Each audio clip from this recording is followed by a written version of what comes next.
Welcome to the Raymond Wood podcast. My name's Nick Robinson. I'm the producer of the show. My business is ClearShot Digital. If you want to chat about podcasts, I'm your guy. However, today I thought we'd sit down with Ray because he's been talking to a lot of people and getting their story, but I wanted to take the opportunity to sit down because you've been very busy.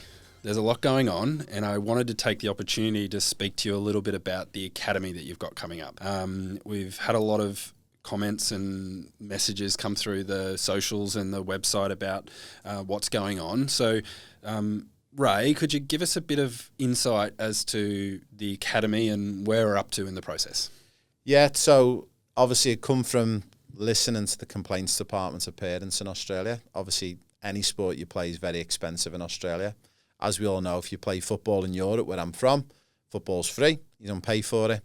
So it's always been my vision through the business to try and raise enough money and revenues to try and get to a point where we can help people of Brisbane and of Australia to run a free academy.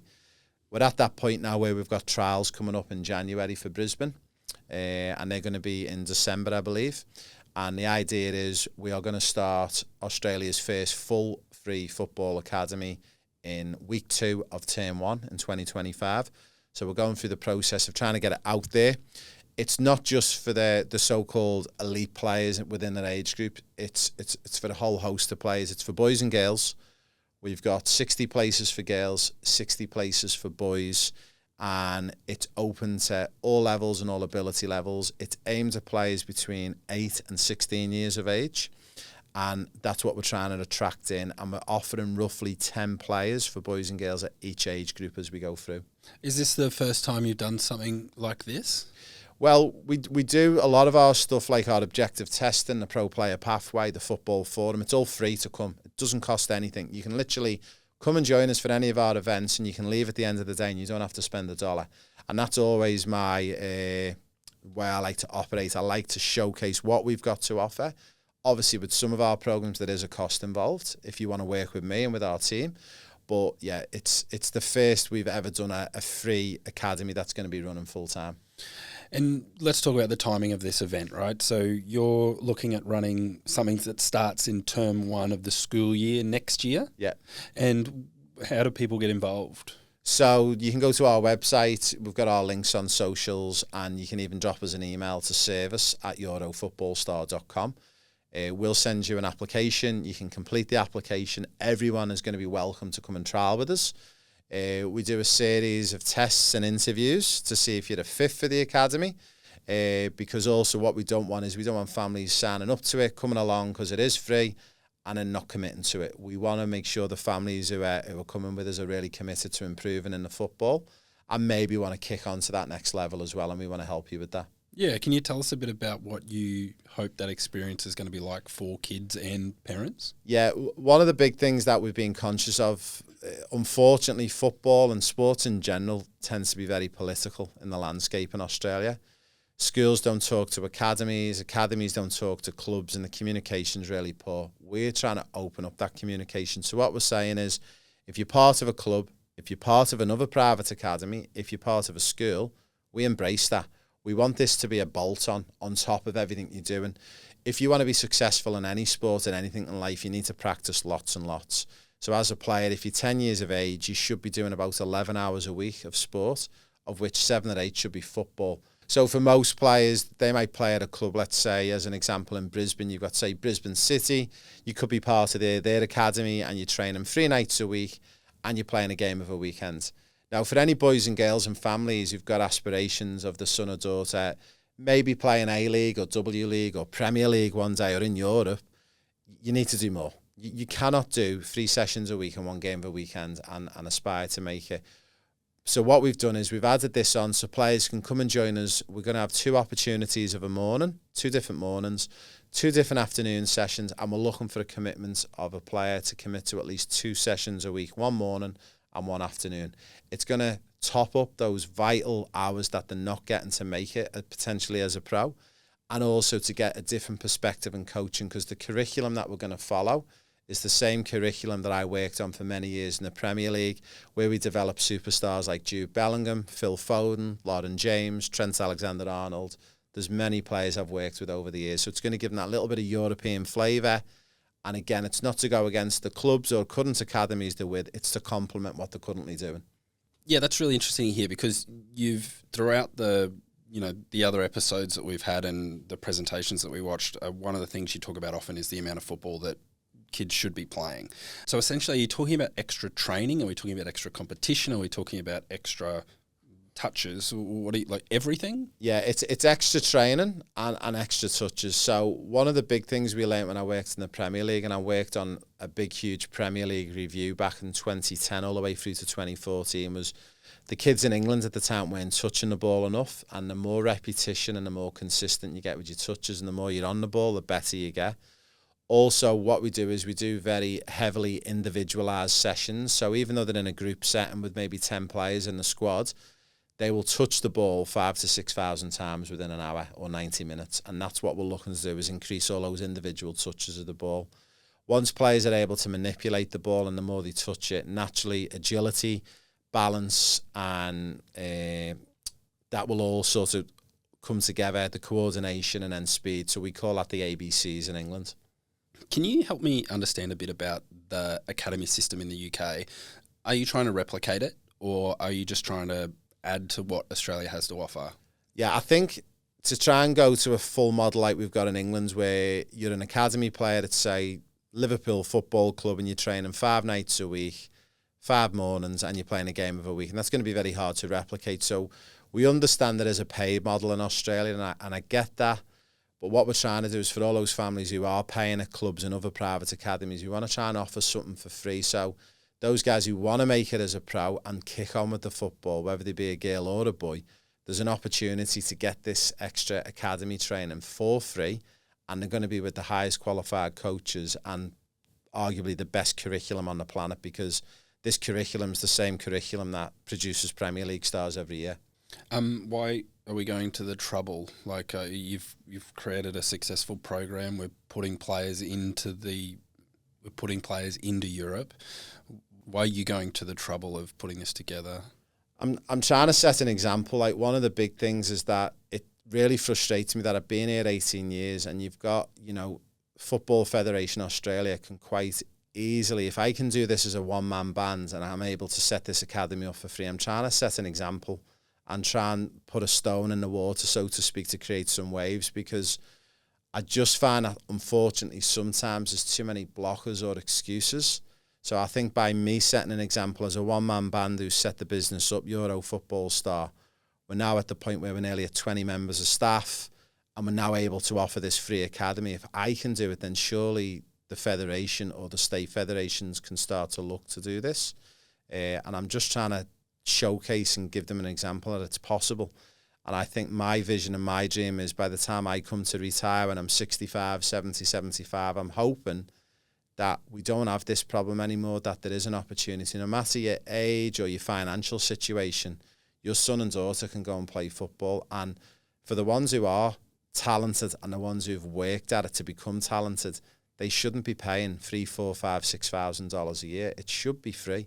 It should be free, and it shouldn't stop you joining the sport. Finances shouldn't come into it.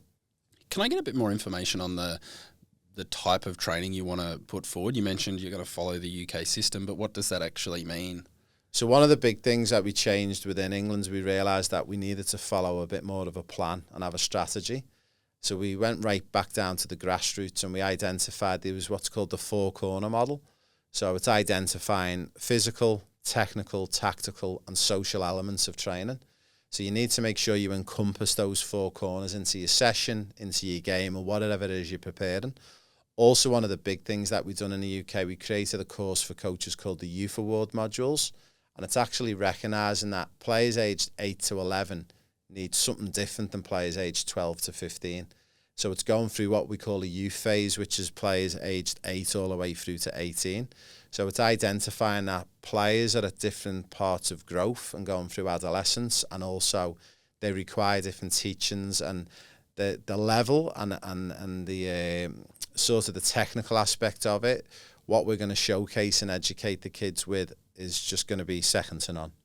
For those that have followed you in the pro player pathway, do you need to be part of this program, or are you going to force people to be part of this program? Not necessarily, no. Like we've said to our families on the pro player pathway, look, if you're based in and around Brisbane, by all means come and apply. Obviously, because they're following a lot of our protocols and our pillars to our program, they definitely are going to have an advantage. But we are definitely not saying you need to be on our pro player pathway and paying us for that program to get the free academy. We will choose players based on ability levels, desire to be in the game, and basically the main thing is committing to the program. We don't want players coming, and this is the big thing, we are going to be charting, so it's going to be a minimum of 2 and a max of 4 sessions a week. Anyone who misses more than 2 sessions in a term will be pulled in for a meeting and they will be removed from the program. Now, obviously, if people are sick or ill, we'll consider that. But yeah, we definitely don't want people who are signing up and then not turning up to it. How will being on a program like this assist my son or daughter from getting to the next level? Well, it's the shortage in the hours. So there is a lot of players around the country who do club and private academy. But even then, sometimes it's still not enough hours. The theory that we discovered when we done the research in the Premier League, it's called +1, your age. So if you are 12 years of age, you should be doing 13 hours. If you're 16, you should be doing 17. It does peter out at 16, so 17 hours a week would be your max. But of that amount of hours you're meant to do based on your age +1, 70% is specific to your sport, so football. So if you're 9, you should be doing 10 hours a week. 7 hours of football, 3 hours are non-specific to the game, which will be running, swimming, bike, recovery walks, walking the dog. That's how you would manage your hours. And players are basically, and families are sort of uneducated to the point where they don't, they think by paying $4,000 a year in fees to the NPL or SAP that the son or daughter is going to be good enough. And they get a rude awakening when they go to Europe and they have an opportunity. So it's to fill that gap of missing hours. So can you give me some specifics on the type of training and who will be running it, who will be taking care of the actual sessions? Yeah. So I'll go back a level. What we discovered in the Premier League was it wasn't necessarily about the level of the coach or the qualification the coach holds. It was more around the curriculum and the format of the session and setting the environment. Unfortunately, in Australia, we get a little bit carried away that, you know, I've heard parents say, oh, my son's coach is an A-licensed coach. It doesn't always mean your son's getting developed the best, and that's not a go with that particular coach. But what we discovered in England was setting the environment right and following a particular curriculum to guarantee success. You could have what we would consider as maybe a non-licensed coach who could deliver it because they've got the personality to connect with the kids and deliver that session. So the curriculum that we're going to follow is designed by me. I've worked on the world's biggest football project where the Premier League spent £1.6 billion, so just over $3 million. I'm going to design and fully set up the curriculum. The programme is going to be run by our head of football, but our coaches, again, are going to be more brought in based on things like personality and how they're going to connect with the players. And they're basically there to facilitate the session, not to necessarily give them words of wisdom like a Jose Mourinho or an Alex Ferguson. We want our curriculum to be followed, and if the players are consistent and they come in and follow our curriculum, they will 100% get better. There's a lot in what you've described. How intense, how serious is it going to be? We're still talking about kids, right?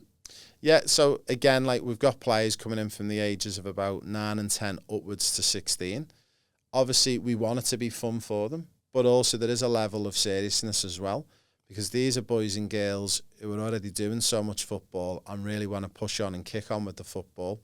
So it's that balance again, and that's where the curriculum, the way we've designed it, it will give us that balance of fun, but also it's got to be serious as well. And what we mean by that is as well as turning up on time, not being late. It's no different than in England. If you're at a Premier League club and you're in an academy at, say, Manchester City, if your son or daughter's late once or twice within a couple of weeks and then you're missing too many sessions, you will be pulled in the office and you will be told there's another 1,000 players waiting to come in and take this opportunity. And that's one of the big things that we're really going to encourage. It's all about people are consistent, turning up and want to learn. The last thing I wanted to talk about was the parents. What is their responsibility? what's required from them if their child becomes part of the program? To basically get them there on time, to be tardy, to make sure that they're 15, 20 minutes before. The big difference, this is one of the big problems I've seen in Australia, and it's not every parent, but there is a lot of issues in Australia, the access that the parents get to train and to game days, and for me, it's too close. What we're going to be encouraging is within our venue where the academy is going to be held, there's an area where parents can get drinks and snacks and food. We expect the parents to be over there in that corner out the way, allowing us, the professionals, to do our work with the sons or daughters, or simply drop and go and do some shopping, go and grab a coffee, leave it to the professionals to manage it. We want the parents to trust in us and leave us to do what we're doing. And yet we've got the results on the board over the past 25 years, not just in Australia, but overseas. And I think the parents will trust in us in the process. There's a fair bit in that, Ray. What are you hoping to, where do you want to take this program? What's the plan?